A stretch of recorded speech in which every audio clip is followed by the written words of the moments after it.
Ce programme vous est présenté en partenariat avec la Mutuelle Saint-Martin, la santé partagée.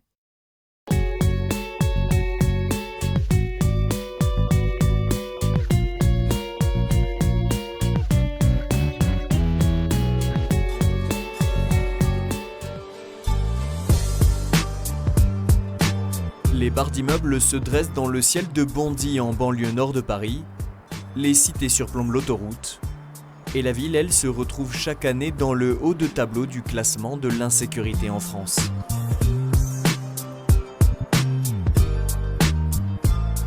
Rien ne destinait Daphné à vivre un jour ici, et pourtant cette mère de famille a quitté Le Mans il y a 3 ans avec sa famille pour s'installer dans le quartier avec l'association Le Rocher.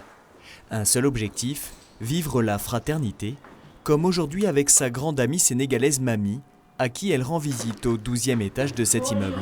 Mamie, j'ai sonné chez tous tes voisins.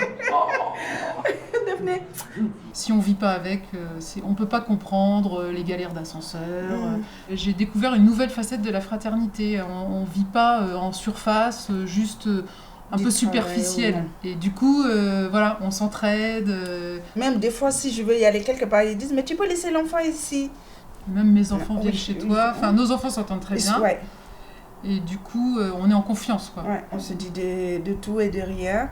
Et comme je peux me confier à elle, tu vois, même si c'est pas du même sang, pas du même couleur, mais Daphné m'a montré ça. Et elle est devenue une vraie sœur vraiment pour moi. Une sœur et une voisine aussi. En bas de la tour de Mamie, c'est dans ce bâtiment que vit Daphné, son mari Cyril et leurs 6 enfants. Ils côtoient à Bondy de multiples cultures et religions et sont confrontés aux mêmes difficultés que les habitants du quartier. Il faut arriver en fait à traverser toutes ces différences pour vivre une vraie fraternité. Voilà. Il faut apprendre à se connaître. Alors parfois il peut arriver qu'on soit malvenu parce qu'on ne tombe pas forcément au bon moment. Sur un moment où il y a du trafic, par exemple, un moment où les jeunes ont un problème à régler entre eux, voilà, et donc on n'a pas à s'insérer dans leur discussion, ni dans leur cercle. Après, les choses doivent se faire en intelligence, et les choses se font surtout avec le temps.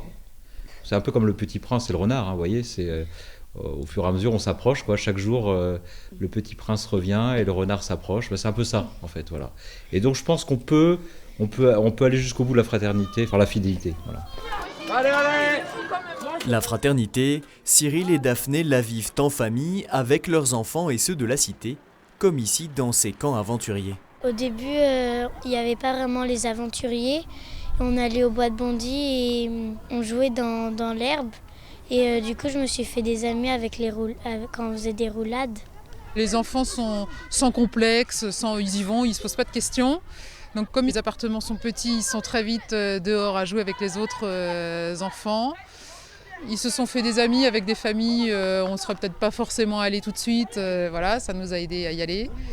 Et puis d'avoir des enfants, ça nous aide en fait dans cette relation de proximité avec nos voisins. À la fin de l'année scolaire, la famille repartira pour Le Mans, à jamais transformée par cette fraternité inattendue. On garde dans leur cœur en fait, ohé, ohé, c'est les aventuriers du Rocher. De ce que je vois, de l'expérience que je vois dans les lieux du Rocher, je vois qu'une famille qui arrive en cité, un papa et une maman avec des enfants, et tout de suite un petit rayon de soleil de stabilité, du lien conjugal et familial.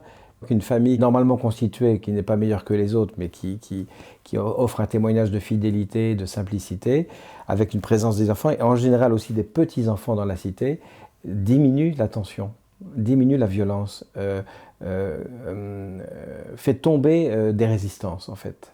Parce que fondamentalement, chacun est en recherche de famille.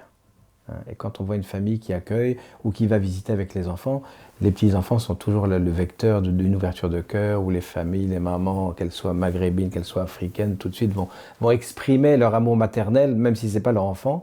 Et en fait, ça crée des relations tout de suite, et ça crée une véritable fraternité entre les personnes. Donc on est quand même à des frontières assez proches, où la fraternité, c'est-à-dire l'amitié, permet des relations de confiance bien au-delà de la question religieuse.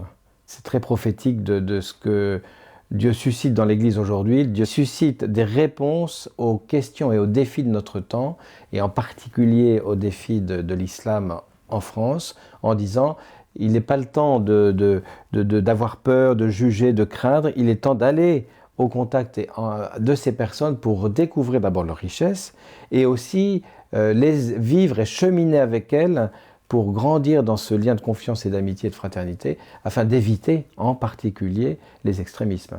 On n'est pas là pour donner une leçon, on n'est pas là pour apprendre aux gens comment il faut vivre, on est là pour vivre avec eux. Donc il y a forcément une retenue, on n'est pas les sauveurs. La fraternité, c'est tous ensemble, en vivant ensemble dans un même lieu, dans une même galère, dans des mêmes difficultés, en partageant ces galères, on construit la fraternité.